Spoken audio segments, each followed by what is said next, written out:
Walks in dark. असं म्हणतात की ज्या व्यक्तीने यश संपादन केलेलं आहे त्या व्यक्तीने अनेक रात्री जागून काढले असतात. अनेक वेळा ती व्यक्ती उपाशी असते. अनेक वेळा अपमान पण सहन केलेला असतो. कारण आपल्याकडे काही नसेल तर लोकांकडे पण काही नसतं. आणि मग यशाची व्याख्या काय? न्यूज वन महाराष्ट्र चॅनलच्या मुलाखतनामा या कार्यक्रमात आजवर अनेक आपण चांगल्या लोकांना भेटलो, त्यांचा जीवन प्रवास पाहिला. आणि मग या माणसांकडे पाहिल्यानंतर अनेकांना वाटतं की आपण पण घडू शकतो. ज्यावेळेला आपण समाजासमोर एक आयडॉल बनतो, आदर्श बनतो, मला असं वाटतं की माणसाने मग नेमकं कमवायचं काय असतं? पैसे नाही तर माणसाने कमवावं, नाव कमवावं. कोणीतरी म्हटलं की नावात काय, व्हॉट्सअप नेम, परंतु नावामध्ये बरंच काय असतं. नाव ऐकून माणसाचं काम झालं पाहिजे, नाही का? कारण काम असं करावं की नाव हवं, आणि नाव असं कमवावं की काम हवं. काही लोकांच्या नावामध्येच या ठिकाणी बरंच काय दडलेलं असतं. मला असं वाटतं की आईवडिलांनी फार विचार करून नाव ठेवलेलं असेल, नाही का, की जेणेकरून कोणीही आपल्या लेकराला नावं ठेवू नये. नामदेव, ते नावाप्रमाणेच दैवी गुण असलं हे व्यक्तिमत्व. आज मुलाखतीच्या माध्यमातून अर्थातच आपल्या भेटीला आहेत आदर्श शिक्षक, आदर्श मित्र. मी तर म्हणेल की जेवढे आदर्श आम्ही लावू तेवढे कमी पडतील असे नामदेवजी मुंडे सर. सर, मुलाखतनामा या महाराष्ट्रातील लोकप्रिय कार्यक्रमात तुमचं स्वागत. सुरुवात करूया अगदी गावाकडनंच, नाही का? अगदी मला असं वाटतं की जिथून सुरुवात झाली तिथूनच अगदी मुलाखतीची पण सुरुवात व्हायला पाहिजे. काय सांगायला नेमकं की चिखलबीड या गावामध्ये जे बालपण गेलं त्या काळातले दिवस कसे होते? तुमचं मुंडे कुटुंब असेल, त्या काळातली आर्थिक परिस्थिती असेल, ज्या काही आठवणी असेल त्या आपण सांगाव्यात. सर्वांना सर्वप्रथम नमस्कार. मी नामदेव देवदास मुंडे. माझं मूळ गाव आहे चिखलबीड, वडवणी तालुक्यामध्ये. बालपण सांगायचं झालं तर अतिशय खरतड परिस्थितीमध्ये बालपण गेलं होतं. चिखलबीड हे डोंगर कड्या कपारीचं असणारं गाव आहे आणि चिखलबीड पासून सुरू झालेला प्रवास खरोखरच आजपर्यंत एक किंचित तुम्हाला संघर्ष करायला लावणार आहे. सर, गावाकडे त्या काळातली तुमची जी आर्थिक परिस्थिती होती, खास करून तुमची शेतीवाडी असेल, वडील काय करायचे नेमके? कारण काय असतं की आपण शाळेमध्ये असतो पण सगळा जीव आपला वडिलांकडे असतो की आपला बाप काय करायला नेमकं, नाही का? कारण तो काळ असा होता की पोरांना जाणीव होती, अंथरून पाहून पाय पसरायचे. आता जसं मुलांना काही कळत नाही की वडिलांकडे पैसे आहेत का नाही, चॉकलेट पाहिजे तर पाहिजेच, पिझ्झा पाहिजे तर पाहिजेच. तसं तुमचं आयुष्य कसं होतं नेमकं? सुरुवातीच्या काळामध्ये वडिलांचा मुख्य व्यवसाय म्हणलं तर ते ऊस तोडण्यासाठी जायचे आणि आमचा सांभाळ पूर्ण आजीने केला. आम्ही आजीजवळ 2 भावंड राहायचो आणि आई वडील 6 महिने ऊस तोडण्यासाठी जायचे.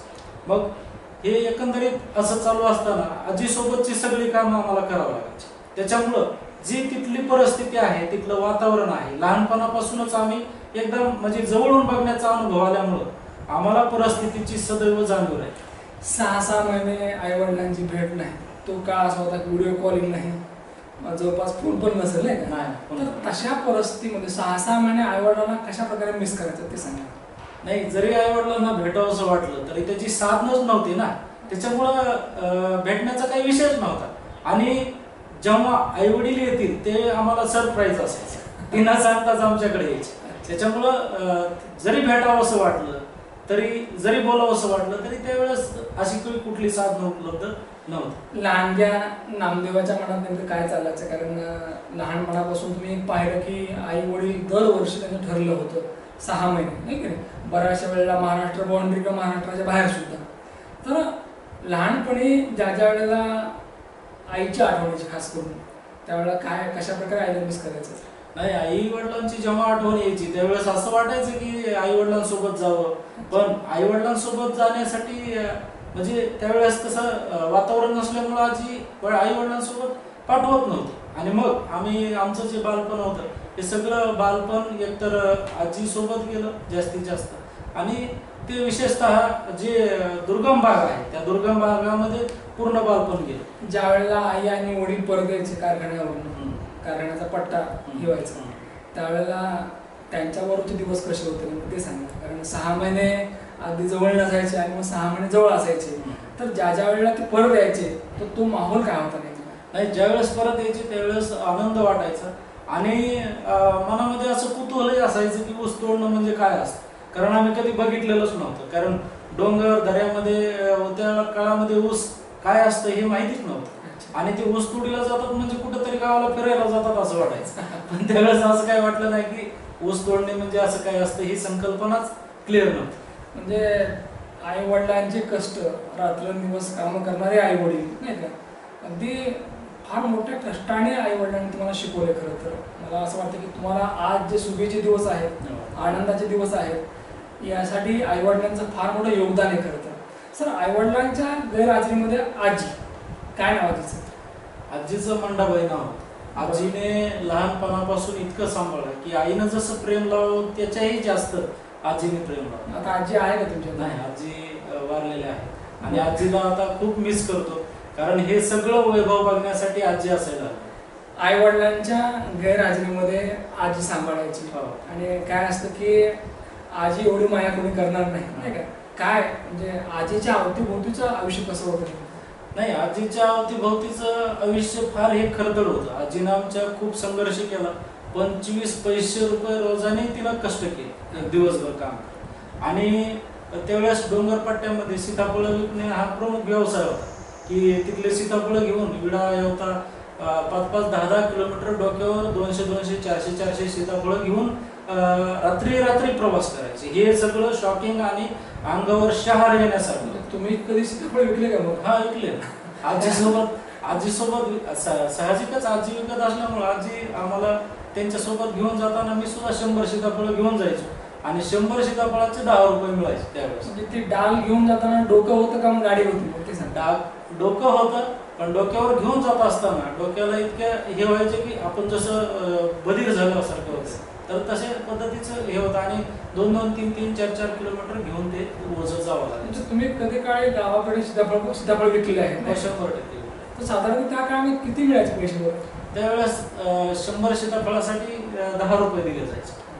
गावामध्ये फळी पडायची आणि त्याच्यावर ते विकल्यानंतर तिथले ते व्यापारी आपल्याला त्याचा मोबदला म्हणून 10 रुपये द्यायचे. मुळात काय असतं की आजी म्हणलं की आजीबाईचा बटवा असतो. तर तुम्हाला या बटव्यातनं काय काय भेटलं ते सांगा. म्हणजे बटवामध्ये फक्त बटवा नसतो, तर ते आजीचं मन पण असतं, आजीचं आयुष्य असतं नाही का. त्यात काही नसतं, पण आपल्याला त्या लहानपणी असं वाटायचं की बरंच काही आहे. आजीच्या बटव्यातून सगळ्यात महत्वाची गोष्ट म्हणजे व्यवहार करा. दुसरी महत्वाची गोष्ट आहे की चिकाटी, संघर्ष आणि वेदनेच्या महागतीच्या मनामध्ये जे आनंद होता, हा आनंद आम्हाला शोधता आला. तिनं भविष्यात जगण्यासाठी असं तयार केलं की जरी तिच्याकडे 100 रुपये असले तरी ती कधी अशी खूप आनंदी झाली असं नाही आणि कधी नसले तरी खूप दुःखी झाली असं नाही. म्हणजे ह्या जी गोष्टी तर तिच्याकडून आम्हाला शिकायला. स्थिर मनाची, तृप्त मनाची माणसं होती. म्हणजे यांच्यासाठी पैसा असावाच असं काही नव्हतं. म्हणजे पैशाशिवाय सुद्धा आनंदी कसं राहायचं हे त्या लोकांकडे आपण शिकलं पाहिजे. 100%. तसं आज बघतो आपण की कुणाकडे जर समजा 100 रुपये नसतील तर तगमग होते अक्षरशः नाही का. पण ती खरी ग्रेट माणसं होती. सर, आजी बरोबर बरंचसं आयुष्य गेलं आहे. आम्हाला काही असे काही प्रसंग सांगा, चांगले आणि वाईट दोन्ही समजा. तर ज्या प्रसंगाने मनामध्ये कायमचं घर केलं. आजीसोबत मी लहान असताना जेव्हा जायचो तर आजी मला 1 रुपया द्यायची खर्चण्यासाठी. मग ते पैसे दिल्यानंतर त्या काळामध्ये एक मिनी नावाचा गुटखा होता. मी फार लहान होतो, त्याच्याबद्दल फार नॉलेज नव्हतं. मी दुकानला गेलो, गावामध्ये असं वातावरण होतं, मोठी माणसं खाताना पाहायचं आणि त्याच्यामुळं मलाही लहान असताना खावंसं वाटलं आणि मग मी 1 रुपयाचं घेऊन गेलो, खाल्लं आणि आजीने घरी नेऊन इतकं मारलं मला. त्याच्यानंतर ते मिनी नाव दिसलं तरी भीती वाटायची. म्हणजे इतका डेंजर अनुभव आजीचा होता आणि हे आजीनं शिकवलेले संस्कार आज इथपर्यंत वाटचाल करताना कामी येत आहेत. हे सगळ्यात मोठं. म्हणजे तो मिनी नावाचा गुटखा, त्याचे परिणाम चांगले का वाईट, तो काय नेमकं काय माहित नव्हतं. काहीच मोठी मोठी माणसं खातात तर खा पण खा असं आजीला माहित होतं की खाणं वाईट आहे बाबा. आणि आजीला मग मारलं नाही का. त्या दिवसापुरतं आजीचा राग आला असेल नाही का. 100% झालं. पण त्याच्यातून एक धडा घेतला की तिथून पुढे कधी गुटखा खाण्याची भावना मनामध्ये निर्माण झाली. मला असं वाटतं की आज आजी नाही, पण आजही आजीची आठवण आहे. 100%. तर चांगले तर प्रसंग सर खूप आहेत खरं.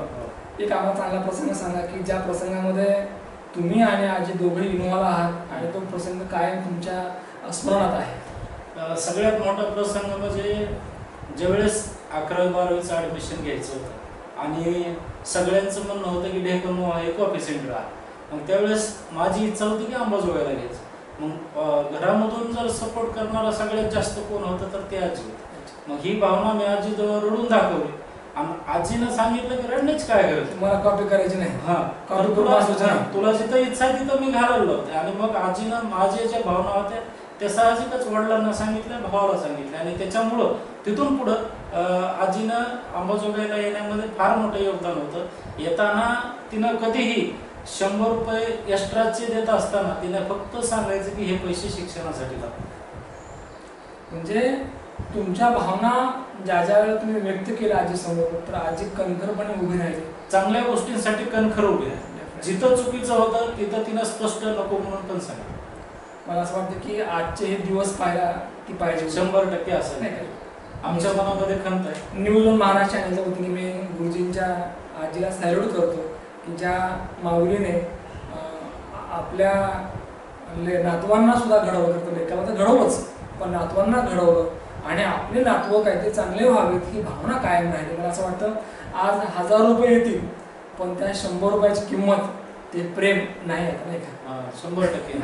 कारण त्या 1 रुपयाचं जे मूल्य आहे तर ते फार मोठं होतं. प्रत्येक वेळी आजी 100 रुपये द्यायची एक्स्ट्रा आणि सांगायची की हे पैसे शिक्षणाला लाव. तर शेवटची नोट आठवते का दिलेली? नाही आठवते, 100%. अच्छा, तिने दिलेली 100 रुपयाची नोट आठवते. मी पहिली आणि शेवटची पण. पहिली आणि शेवटची पण. त्या 100 रुपयाच्या नोटीचं मी स्वामी विवेकानंदांचं पुस्तक घेतलं. अच्छा. आणि त्या पुस्तकावर एक सुविचार होता, उठा युवकांनो झेप घ्या दिशा तुम्हाला शरण आहे. आणि तोच सुविचार मी माझ्या रूम मध्ये आतापर्यंत लावलेला होता आणि त्या सुविचारामुळेच आजपर्यंत इथं वाटचाल. Arise, awake and do not stop till the goal is not reached. हे की नाही? मला असं वाटतं की त्या नोटेचं, त्या दिलेल्या पैशाचं तुम्ही सार्थक केलं आणि त्या विचाराने, सुविचाराने, पुस्तकाने आयुष्य बदलून गेलं. सर आम्हाला थोडंसं मागं जायचं की चिखलबेडी या गावामध्ये बऱ्यापैकी बालपण गेलं आहे. अगदी कसं गाव आहे नेमकं ते? कारण मी आणि गाव पाहिलेलं आहे तुमचं. गाव कसं आहे त्याचबरोबर तिथली माणसं, तिथलं वातावरण, तुमचे तिथले मित्र, नाही का? कारण तुमचा स्वभाव पाहता तुमचे मित्र, तुम्ही जिथं जाता तुमचे मित्र असत, तर त्या गावातला माहोल कसा होता नेमका? नाही, गाव डोंगराच्या पोटाला वसलेलं छोटंसं गाव आहे. तिथली माणसं प्रेमळ आहेत, तितकीच रागीट आहे. त्या गावामध्ये जवळपास जर बघितलं तर ऊसतोड कामगार हे जास्त आहे. सगळ्यात महत्त्वाचं सदन असणारा पट्टा हा कमी आहे. पाणी नसल्यामुळं तिथल्या लोकांना कायमस्वरूपी ऊसतोडीचं हे होतं. पण आता बऱ्यापैकी 2 तलाव झाले आणि त्याच्यामुळं आता तिथला बराचसा भाग, आज तुम्ही बघितलं डोंगराच्या पोटाला देखील ऊस येतो किंवा फळबागायती असं आता सगळ्या गोष्टी सुविधा त्या ठिकाणी मिळायला लागल्या आणि आता सध्याला गावची परिस्थिती एकदम चांगली आहे. आता खरं तर चिखल बीड म्हणण्यापेक्षा सुंदर बीड असं म्हणूया नाही? 100%. बरं, त्या काळातले सण उत्सव असतील, तुमचे मित्र असतील, तुमचे त्या काळातले खेळ असतील, नाही का? हल्ली आपण शहरामध्ये येतो आलेले आहात, वातावरण बदलले, नाही का? धड इथं हसता पण येत नाही, धड रडता येत नाही, परंतु आपण अगदी मनसोक्त रडलात, मनसोक्त हसलात, मनसोक्त खेळलात ते गाव म्हणजे चिखलबीड. तर काय म्हणजे तिथला माहोल कसा होता? गावामध्ये सगळ्यात महत्त्वाचं म्हणजे गावची जत्रा. जत्रेमध्ये आमच्या पंचकृषीमध्ये चिखलबीडची जत्रा म्हटल्यानंतर सगळ्यांनाच माहिती आहे की तिथं एक माहोल वेगळाच असतो. मग तिथं जत्रा आजही आहे आणि ती जत्रा इतकी छान पद्धतीनं भरवली जाते. जवळपास 50-50 किलोमीटर, 100-100 किलोमीटरहून तिथं मैल किंवा पैलवान खेळण्यासाठी येतात आणि त्याचं उद्घाटन त्या काळामध्ये, मी ज्यावेळेस छोटा होतो त्या काळामध्ये नामदेवरावजी चाटे, पहाडी राजा म्हणून ज्यांची ओळख होती, त्यांच्या हस्ते केला जायचा आणि फार मोठे वाजत गाजत पहाडी शाहीमध्ये तिथला जी माहोल होता तो आजही डोळ्यासमोर कायमस्वरूपी चांगला आहे. म्हणजे त्या आठवणी कायम आहे. आज ज्या वेळेला चिखलबीडला जाण्याचा योग येतो या पूर्ण धावपळीत गाव आहे, हो. गावची माती आहे, परंतु एक व्यक्ती तुम्ही कायम तिथं शोधत असाल म्हणजे आजी तुमची नाही, कारण आज तर कोणीच नाही तुमच्याकडे. नाही, सगळ्यात जास्त चिखलबीडमध्ये जर सहवास कुणाचा लाभला असेल तर तो निश्चितपणे आजीचा. आणि त्याच्यामुळं चिखलबीडला गेल्यानंतर जेव्हा जेव्हा जा तेव्हा तेव्हा आजीचे जे प्रत्येक पाऊल पण आहे त्या ठिकाणी तिचे आठवण आल्याशिवाय राहत निश्चित, कारण चांगली माणसं ही नेहमीच या ठिकाणी आपल्या हृदयामध्ये असतात नाही का. सर, शिक्षणाचा त्या काळातला जो काळ आहे तुमचा, अगदी तुमचं प्राथमिक शिक्षण असेल, माध्यमिक असेल, शिक्षण कसं होतं नेमकं, अभ्यासात कसे होतात, लाभलेले पुरुष आहेत ते सांगा. नाही, अभ्यासामध्ये मध्यम रेंजमध्येच होतो. आणि त्या ठिकाणी मात्र शिक्षक इतके मारायचे, कारण आज काहीच नाही. त्यावेळेस आमच्या शाळेमधले गुलाट सर म्हणून होते, ते इतकं मारायचे की ते नुसते बाहेर कुठंही दिसले तरी सगळे मुलं घरामध्ये जाऊन लपून बसायचे. गुरुजींचा विद्यार्थ्यांचा आणि पालकांचा एक समज होता की छडी लागे छमछम विद्या ही दम. बरोबर का? त्यामुळे त्या छडीचं काही वाटत नव्हतं. नाही, खूप काही वाटत होतं. उलट पालक सांगायची मारायची. हा, आणि आमच्याकडनं तर 100% घरी येऊन कधी तक्रार नसायची. उलट घरचे सांगायचे की तुम्हाला पूर्ण स्वातंत्र्य, काय मारायचंय ते मार. आणि त्याच्यामुळं मग हे असं जेव्हा स्वातंत्र्य मिळायचं गुरुजींना, मग मार जास्त पडायचं कमी पडायचं? नाही, तसं काही नव्हतं. अभ्यासाच्या बाबतीत जिथं चुकल तिथे नो एक्सक्यूज. किंवा घरचे कधी सांगायचे नाहीत की आजच्या दिवसाला जाऊ द्या म्हणून. जेव्हा कधी असं एकतर शिक्षकापर्यंत आमचे पालक पोहोचतच नव्हते, कारण काय, आई वडील बाहेर गावी असायचे, आजी घरी असल्यामुळे आणि तिच्या मागे व्याप असल्यामुळे येणं शक्य नव्हतं. हातावर बसणाऱ्या छडीने आयुष्य बदललं का? 100% काय काय टर्न भेटलं ते सांग.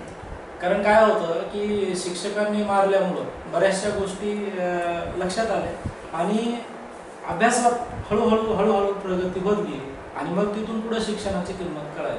कधी असं वाटलं की आता आपलं हे जमते बुवा? कारण काय असतं की बऱ्याच वेळेला विद्यार्थ्यांना असं वाटतं की गणित अवघड आहे, इंग्रजी त्याहून अवघड आहे आणि मग नको अभ्यास. कधी असं वाटलं तुम्हाला की अरे ठीक आहे, आता आपण करू शकतो हे? ज्या वेळेस 10वी होऊन 11वीला मी अंबाजोगाई शहरामध्ये आलो. अंबाजोगाईत आल्यानंतर इथल्या वातावरणामध्ये मला बऱ्याच काही गोष्टी शिकायला मिळाल्या. आणि ज्यावेळेस शिकायला मिळाल्या त्यावेळेस मग एक पॉझिटिव्ह एनर्जी तयार झाली आणि तिथून पुढे असं वाटलं की आपण मेहनत केली तर आपल्याला 100% चांगले दिवस येऊ शकतात. चिखलबीड या गावातून जर बघितलं तुम्हाला केज जवळ आहे, वडवणी जवळ आहे नाही का, तुम्हाला इकडं काय असं वाटलं अंबाजोगाई ते सांगा. नाही, लहानपणापासून अंबाजोगाईबद्दल विशेष आकर्षण असण्याचं कारण म्हणजे तेव्हापासून अंबाजोगाईला शिक्षणाचं माहेरघर म्हणायचं. आणि शिक्षणाचं माहेरघर म्हटल्यामुळं एक साहजिकच तिकडले येणाऱ्या विद्यार्थ्यांचा जो ओढा होता तो अंबाजोगाईला जास्त होता. आणि बंधूचं शिक्षण अंबाजोगाईला झाल्यामुळं माझ्या पण मनामध्ये एक उत्सुकता होती, कुतूहल होतं की आपणही अंबाजोगाईला जाऊ. त्यावेळेस काम करणारे कामगार असले आई वडील मुळामध्ये खूप कष्ट करायचे. ते मगच उल्लेख केला की ऊसतोडीमध्ये मिळायचे 15,000 आणि त्यातले 12-13,000 तर तुमच्या शिक्षणावर खर्च व्हायचे. तर ज्या वेळेला अशा परिस्थितीमध्ये तुम्ही या अंबानगरीमध्ये आला त्यावेळेला आर्थिक परिस्थितीचा सामना जो केला आपण, जे शिक्षण घेतलं मग ते सांगा सर. ज्यावेळेस इथं अंबाजोगाईमध्ये आलो तर त्यावेळेस मी YCM कॉलेजला प्रवेश घेतलेला होता.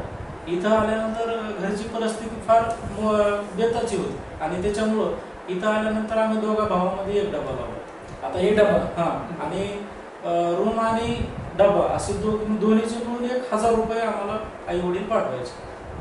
त्या डब्यावर मग भागायचं, कारण गावखेड्यातली मुलं अगदी जास्तीचं खातात नाही का, कारण काम खातात. नाही, भागत नव्हतं, पण त्याच्यावर आम्ही मग एक आपलं स्वतः बनवायचं काही आणि ते डबा घ्यायचं असं दोन्ही मिळून त्याच्यावर भागवायचं. म्हणजे परिस्थिती जशी होती तसं ऍडजस्टमेंट नाही का.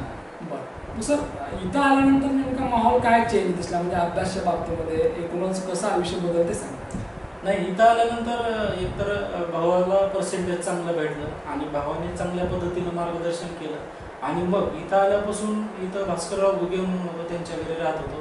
त्यांनी एवढं पॉझिटिव्ह एनर्जी दिली आणि त्या एनर्जीचं एवढं रूपांतर अभ्यासात झालं आणि साहजिकच सकाळी उठण्यापासून संध्याकाळी झोपेपर्यंत त्यांनी चांगलं मार्गदर्शन केलं, चांगलं वातावरण दिलं आणि मग इथून स्वतःला घडायला सुरुवात झाली. म्हणजे चांगली माणसं सहवासात आली की ऑटोमॅटिक ऊर्जा मिळते. ज्या वेळेला इथं आल्यानंतर परत गावाकडे जायचं सुट्ट्याच्या वेळेला, तर मग पुन्हा शेतीमध्ये कामं करायचं का नाही? शेतात करावं लागायचं. अच्छा, काय काय कामं केली? शेतामध्ये पाळी असेल, नांगर असेल, फवारणी असेल किंवा बाकी शेतामध्ये जे काही असते, काढणी असेल, कापूस वेचणी असेल, ऊस तोडणी असेल, सगळे कामं केली. म्हणजे राबलात खरं 100%. म्हणजे मातीमध्ये काम करणाऱ्या माणसांचं एक वैशिष्ट्य असतं, ही माणसं बेमान नसतात, इमानदार असतात. 100%. नाही का? कारण ते इमान मातीशी असते ना. तर शेतीमध्ये कामं किती दिवस केली करतात? नाही, अजूनही करतो. अजूनही गावाकडे गेल्यानंतर शेतामध्ये शेत ऊसाचे दारे धरण्यापासून जे काही काम असतील ते आजही करताना असं काही कमीपणा वाटत नाही. आई वडिलांशी आज कशी बॉन्डिंग आहे नेमकी? नाही, आई वडिलांशी खूप छान बॉन्डिंग आहे. त्यांना आमच्या भावना कळतात, आम्हाला त्यांच्या भावना कळतात. आता खरं तर तुमचा जीव 3 ठिकाणी आहे. म्हणजे अंबाजोगाईमध्ये कुप्प्यामध्ये जिथे जमीन घेतली आणि चिखलपुरी. तर आवर्जून विचारतो कुठं करमत असते? तसा विचार केला तर अंबाजोगाईमध्ये करमतं, पण त्याच्याही पेक्षा आई वडिलांसोबत जास्त करमतं. कारण आई वडील एकतर अंबाजोगाईत असायला हवेत असं वाटतं, पण आई वडिलांनी जास्तीत जास्त त्यांनी त्या शेतामध्ये हे केल्यामुळे त्यांच्याकडे जाणं आणि अंबाजोगाईत राहणं हे सगळं. कधी काळी याच अंबानगरीमध्ये दोघं भाऊ एक डबा खायचा आणि त्याच अंबानगरीमध्ये आज स्वतःचं घर आहे. काय फिलिंग होते? खूप छान वाटतं. जे अजूनही विश्वास बसत नाही, म्हणजे खायचे मानले होते. अजूनही विश्वास बसत नाही, पण एक आनंद वाटतो. सर, शिक्षक होणं हे अगदी क्लिअर होतं का आणखी काही स्वप्न होते अशी? नाही, तसं सुरुवातीला सगळे लहानपणापासून मला म्हणायचे की तू वकील हो. अच्छा. आणि मग त्यांनी म्हटल्यामुळे माझ्या पण मनामध्ये तसंच भरलं. तुमच्यामध्ये ते स्किल आहे सर, तुमचं बोलणं असेल, तुमचं ते दिसणं असेल, हुशारी असेल, म्हणून कदाचित वाटत असेल की वकील व्हावं. तुम्हाला नाही वाटलं असं? नाही, मला म्हणजे सुरुवातीच्या काळात वाटायचं, पण शिक्षक झाल्यानंतर पहिले 2-4 वर्ष मला जाणवतच नव्हतं की मी शिक्षक आहे. का बरं असं? नाही, ते काय होतं की त्यावेळेस असं वाटायचं की आपण वकील क्षेत्रामध्ये जावं किंवा अजून कुठला तरी एखादा बिझनेस करावा किंवा हॉटेलिंग क्षेत्रामध्ये जावं असं वाटायचं. मागच्या अनेक वर्षांपासून आपण अध्यापन क्षेत्रामध्ये काम करतोय नाही का? आणि सुरुवातीला काही वर्ष आपण नॉन ग्रँटला पण काम केलं आहे. काय नॉन ग्रँटच्या वेळची अवस्था कशी होती? नॉन ग्रँटला सर मी जवळपास 10 ते 12 वर्ष विनावेतन काम केलं. सगळ्यात महत्त्वाचा अनुभव म्हणजे मी 5,000 रुपये महिना पेट्रोलला घालून म्हणजे 1 रुपयाही अनुदान न घेता किंवा पगार न घेता नोकरी केली 10 वर्ष. तर ही आयुष्यातले सगळ्यात खरंतर दिवस होते. त्यावेळेस अशी कंडिशन होती की सगळी चिडचिड वातावरण होतं, घरच्यांना काही बोलता येत नव्हतं. आणि मग हे सगळं जगत असताना प्रत्येक गोष्ट तुम्हाला शिकवत होती परिस्थिती. मग ह्या परिस्थितीतून आज आपण वाटचाल करत असताना आता कुठलीही अडचण येईल असं वाटतं. मोठा संघर्ष आपण करतो, अभ्यास करतो आणि एखादी विशिष्ट डिग्री आपण प्राप्त करतो. D.Ed झाल्यानंतर तुमच्या डोक्यात असेल की आता आपल्याला नोकरी लागते बुवा, आता आपण कुठल्या तरी शाळेला आपण शिकवणार, जिल्हा परिषद असो किंवा संस्था असो. परंतु ज्या वेळेला पुढचं पिक्चर काय आहे माहीत नसतं आपल्याला, त्यावेळेला खरं त्रास होतो.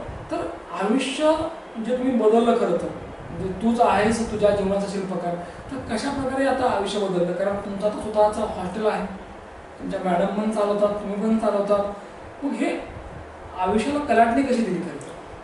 खऱ्या अर्थानं मी माझ्या आयुष्यातला सगळ्यात महत्त्वाचा काळ एकतर अंबाजोगाईतले 4 वर्षाचा आणि लातूरमध्ये 2 वर्षाचा.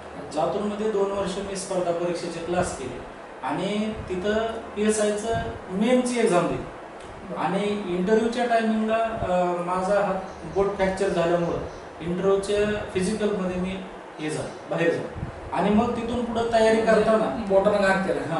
मग तिथून पुढं तयारी करताना माझी जॉईनिंग शाळेवर झाल्यामुळे मला अभ्यासाला वेळ भेटला आणि मग स्पर्धा परीक्षेचं सोडून दिलं आणि शिक्षण क्षेत्रात काम करण्याचं ठरवलं. कदाचित जर जखम झाली नसती तर आज आम्हाला तुम्ही PSI झाले दिसले असतात नाही? 100% डेफिनेटली. तर जे जो आजच्या रडत बदल काय अर्थ नसतो. आणि मग त्यानंतर मग तुम्ही शाळेवर जॉईन झालात. तर एक विचार असं वाटतं की आयुष्यामध्ये काय काय नेमकं केलं, काय संघर्ष केला, आम्हाला तू सांगायचं. सगळ्यात महत्त्वाचा संघर्ष म्हणजे 11वी-12वीला माझा दिनचर्या असेल. संध्याकाळी मी 12 वाजेपर्यंत बसायचो आणि सकाळी 5ला उठायचो. कंटिन्यू चालू. आणि मग एवढं मेहनत 4 वर्ष केली. त्या 4 वर्षाचं फळ अर्थातच त्या टक्केवारीमध्ये झालं आणि साहजिकच ज्या गोष्टी अशक्य वाटत होत्या त्या शक्य झाल्या. मला एक ऐकायचं सर की हे झालं जागरण करणं, शेड्यूल ठेवणं, टाइम टेबल, कष्ट वगैरे. हे वसतिगृह जे आहे तुम्ही उभा केलं, मुलींचं असेल मुलांचं असेल, कारण एखादा हॉस्टेल उभा करणं जिथं लेकरांना दुसऱ्याला सांभाळणं एक फार मोठं आव्हान असतं. ही संकल्पना नेमकी कशी तुम्हाला सुचली करतात? खरं तर गावाकडे सगळ्यांना माहीत होतं की आमच्या गावातून आम्ही लागलेले दोघं भावंड हे पहिलेच होतो शिक्षक म्हणून लागले. त्याच्यामुळं सगळ्यांना असं वाटायचं की तुम्ही गरीबीतून शिकला, मग आमच्या एका मुलाला घेऊन जा. नाही, एक असेल की पहिलेच होतात आणि दुसरी भावना अशी असेल की हे पोरं चांगले येतात. बरोबर आहे. त्यांना माहित होतं की हे पोरं लहानपणापासून त्यांनी आम्हाला पाहिलेलं होतं, त्यांचा विश्वास होता. मग त्यावेळेस अशी थिंकिंग आली की 2 विद्यार्थ्यांना घेऊन जाण्याऐवजी एक 5-10 विद्यार्थी घेऊन आपण सुरुवातीला वसतिगृह चालू करूया, ही संकल्पना आली. आणि मग त्याच्यानंतर त्याचं रूपांतर ज्ञानसंस्कारमध्ये झालं. आणि मग हळूहळू त्याला रिस्पॉन्स इतका प्रचंड भेटत गेला की आज अंबाजोगाईमध्ये छान पद्धतीने ज्ञानसंस्कार वसतिगृह हे फक्त खाण्यासाठी आणि राहण्यासाठी नाही, तर खरंच संस्कार देणार हे वसतिगृह आहे. तर एक विचारायचं वाटतं सर की इथं आलेल्या मुली असतील, मुलं असतील, तुमचं नाव घेत करतो, पालक पण घेतात, तर काय म्हणजे त्यांना तुम्ही कशा प्रकारे ट्रीट करता ते सांगा. सगळ्यात महत्त्वाचं ग्रामीण भागातून आलेल्या मुलांना थोडंसं संस्काराची गरज असते, नियोजनाची गरज असते आणि चांगल्या गाईडलाईन्सची गरज असते. मग ह्या सगळ्या 3-4 गोष्टीवर काम केलं. मुलं आल्यानंतर त्यांचा बेस कच्चा असतो. मग बेस कच्चा असल्यानंतर त्यांचा अगोदर बेस बनवून घ्यायचा, 2 महिने बेसिक तयारी करून घ्यायची आणि मग हळूहळू त्यांच्यामध्ये सुधारणा होत राहते. सवयी लावल्यानंतर चांगल्या 100% सवयी लागल्या जातात आणि बदल हा 100% होतो, हा विश्वास मला आवडतं विचारावं वाटतं की बऱ्याच वेळेला काय प्रत्येक घराची तक्रार करायची 90% की घरामध्ये 2च लेकर आहेत फक्त, पण तरी आई वरडायली असते आणि वडील वरडायली असते की पोरं ऐकत नाहीत, पोरं खात नाहीत, नेहमी हट्ट करतात, शिक्षणात प्रगती नाही, ट्युशनला दांडी मारतात, करावं काय नाही का. मग त्यासाठी मग उन्हाळी शिबिर हे ते सुरू असतं. परंतु तुमच्याकडे ते या ठिकाणी जवळपास शतक पूर्ण आहे. लहान मुली कसं हँडल करता? कारण पैसा हा गौण आहे, परंतु त्या लेकरांपर्यंत जाणं, त्यांचा भाऊ होणं, त्यांची बहीण होणं, त्यांचा आई होणे, गुरु होणं एक आव्हान आहे खरंच. एकतर काय आहे, मुलांशी भावनिक अटॅचमेंट. दुसरी महत्त्वाची गोष्ट आहे की त्यांना दिनचर्या ठरवून दिली. सकाळी 5:30 वाजता उठायचं, 5:30ला उठल्यापासून संध्याकाळी 10:30 पर्यंत त्यांची दिनचर्या तयार केलेली असते. आणि प्रत्येक टायमिंगनुसार त्यांना प्रत्येक गोष्ट पटवून द्यायची, त्यांना सांगायचं. आणि मुलांना त्यांच्या मनामध्ये जर तुम्ही घर केलं तर ते प्रत्येक गोष्ट तुमची ऍक्सेप्ट करतात. हाताची 5 बोटं सारखी नसतात, एखादं तरी बोट लहान मोठं आहेच नाही का. तर ज्या वेळेला एखादा विद्यार्थी खोडकर, तो गावाकडून आलेला असतो नाही का, त्याला रगेल वागायची सवय असते आपल्या भाषेमध्ये. तर ज्या वेळेला असं एखादा रगेल लिकरू सापडतं, मिसबिहेव करतो स्टँडर्ड भाषेमध्ये, तर त्यावेळेला काय म्हणजे ऍक्शन काय असते? नाही, त्याच्यासाठी काय आहे, गुरुकुलमध्ये रूल केलेले आहे. सगळ्यात महत्त्वाचं की त्याला बाहेर जाण्यापासून रोखणं. दुसरी गोष्ट, मोबाईल हॉस्टेलला अलाउड नाही. तिसरी महत्त्वाची गोष्ट आहे की मुलांना टाइम टेबल ठरवून दिलं. आता जरी आगाऊ मुलगा असेल आणि तो अभ्यासाला बसत नसेल तर मग ते पालकांच्या आणि माझ्या असं दोघांच्या सहमतीनं त्याला एकतर पनिशमेंट करणे किंवा त्याच्यातून त्याला अभ्यासासाठी प्रवृत्त करणे. म्हणजे अभ्यासाला जसं तुम्ही पहिल्यांदा रगेलपणा केला, म्हणजे ती पोळी खाल्ली मी कळत न कळत आणि आजीने जबरदस्त मारलं होतं नाही का, तसं आता आयुष्याच्या वाटेवर अनेक असे विद्यार्थी मिळतात, भेटतात, त्यांनाही माहित नसतं की आपण काय करायला, कळत न कळत ते घडायला असतं, कारण ते वय असतं. मग अशा विद्यार्थ्यांना हँडल करणं एक आव्हान आहे. आणि मला असं वाटतं की तुम्ही आणि तुमचं सौभाग्य होती अगदी कुटुंबाचा विचार न करता ते लेकरं आपल्या कुटुंबातले आहेत असं समजून त्यांना ट्रीट करतात. काय समाधान मिळतं ते सांगा. त्याच्यामध्ये सगळ्यात मोठं समाधान भेटतं की एखादा माझी जी खंत होती की मला 10वीला असताना कधी 94-95 टक्केवारी घेता आली नाही, 12वीला असताना कधी 94-95 टक्केवारी घेता आली नाही, त्याचं कारण असं होतं की क्लासेस वगैरे, शाळा, वातावरण भेटलं नाही. त्यावेळेला एवढी स्पर्धा पण नव्हती. पण ती आज त्या विद्यार्थ्याकडून घेतानाचं जे समाधान आहे, त्या विद्यार्थ्याला जरी मार्क पडले असतील पण तरी ते त्याच्याकडून करून घेताना ते आपल्याला पडल्याचा आनंद होतो. आणि मग इतकं ते फिलिंग छान असतं. आणि पालकांच्या चेहऱ्यावर बघण्याचा आनंद हा सगळ्यात सुखदायक असतो. निश्चितच मला असं वाटतं की आपण आपल्या या हाताने सगळ्यांचं चांगलं करावं नाही का, कुणाचं वाटोळ झालं नाही पाहिजे, लोकांनी आपल्याला दुवा दिली पाहिजे. सर काय नेमकं म्हणजे अगदी या लेकरांशी संवाद साधत असताना त्यांना चांगले संस्कार मिळावे, त्यांना अभ्यास झाला पाहिजे, ते चांगले नागरिक घडले पाहिजेत, यासाठी काही आणखी एक्स्ट्रा प्लॅनिंग केली असते कशी? मुलांसोबत कसं तुमचं जर मैत्रीचं वातावरण असेल किंवा त्याला फक्त एक असं काही भीतियुक्त आदर असेल, त्याला मारणं म्हणजे शिक्षा करणं म्हणजे हे नाही, तर त्याच्या मनामध्ये किंवा सर मला रागवते म्हणून काही काही मुलं रिस्पेक्ट मग तो रिस्पेक्ट त्यांच्याकडून भेटतो. आणि दुसरी महत्वाची गोष्ट आहे की त्यांना जर तुम्ही चांगल्या पद्धतीने मार्गदर्शन केलं आणि त्याच्या भावनेशी जर तुम्ही अटॅचमेंट केली तर 100% अशी कुठलीच गोष्ट नाही की त्याच्यात परिवर्तन होणार. तुम्ही स्वतःच नाही वसतिगृह, तर या जिल्ह्यामध्ये जेवढे काही वसतिगृह आहेत त्याचे तुम्ही मोठे जिल्हा अध्यक्ष नाही का? तर काय सांगाल नेमकं की एक जिल्हा अध्यक्ष म्हणून काय सुरू करतात? जेवढे अंबाजोगाईमध्ये असतील किंवा बीड जिल्ह्यामध्ये असतील, आम्ही सगळे मीटिंग घेतो, प्रत्येक काही शिबिर आयोजित करतो, काही बाकीचे जे वसतिगृहवाले आहेत यांना मार्गदर्शन सुद्धा करतो किंवा वसतिगृहामध्ये कशा पद्धतीचं वातावरण असलं पाहिजे.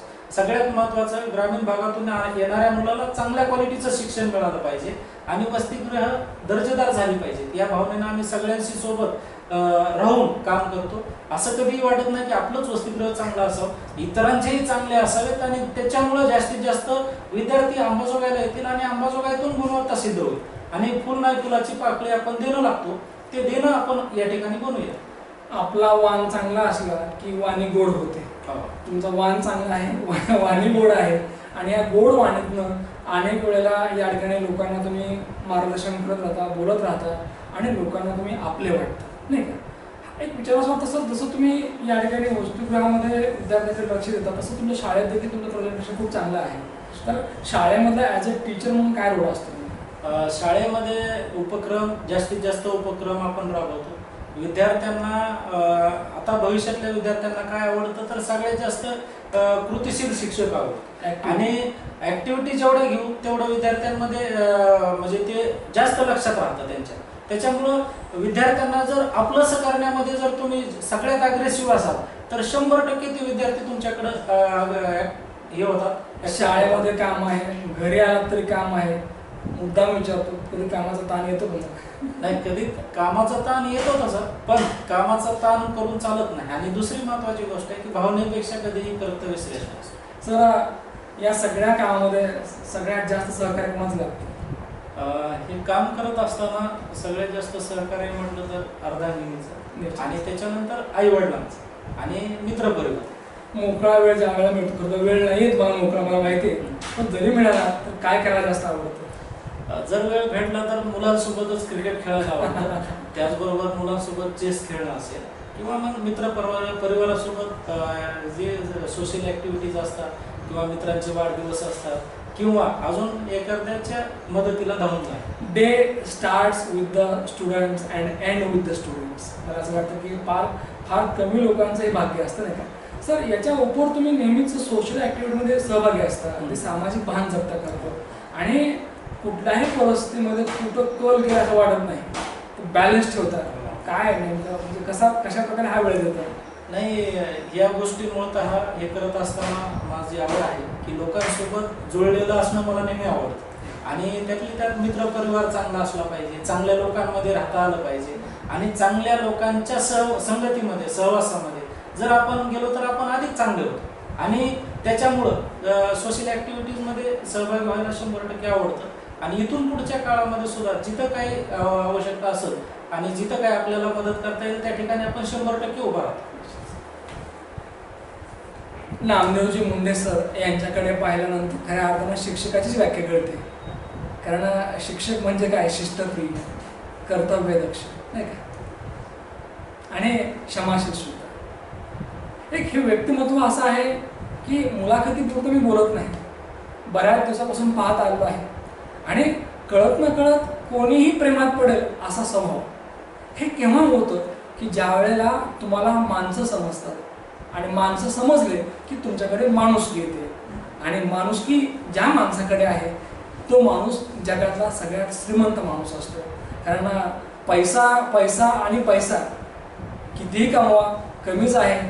उलट ज्याच्याकडे जास्त पैसा येतो यावासा वाटतो त्या लोकांना आपण एका शब्दात ओळखतो, ते म्हणजे हावरट. तर हावरटपणा नको, तर या ठिकाणी लोकांना देत राहिलो. वसतिगृहाच्या माध्यमातून सुद्धा अनेक जे गरीब विद्यार्थी आहेत त्यांच्याकडे पाहून सरांनाच वाटतं राहू दे तुझे पैसे.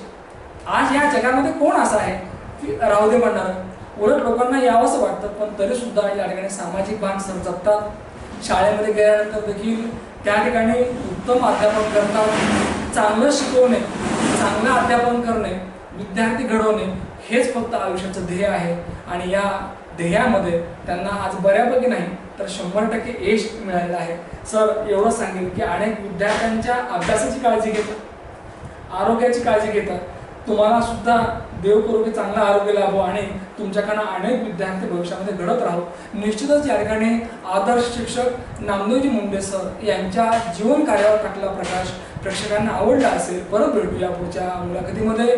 तोपर्यंत पाहत राहा न्यूज वन महाराष्ट्र चॅनल. धन्यवाद.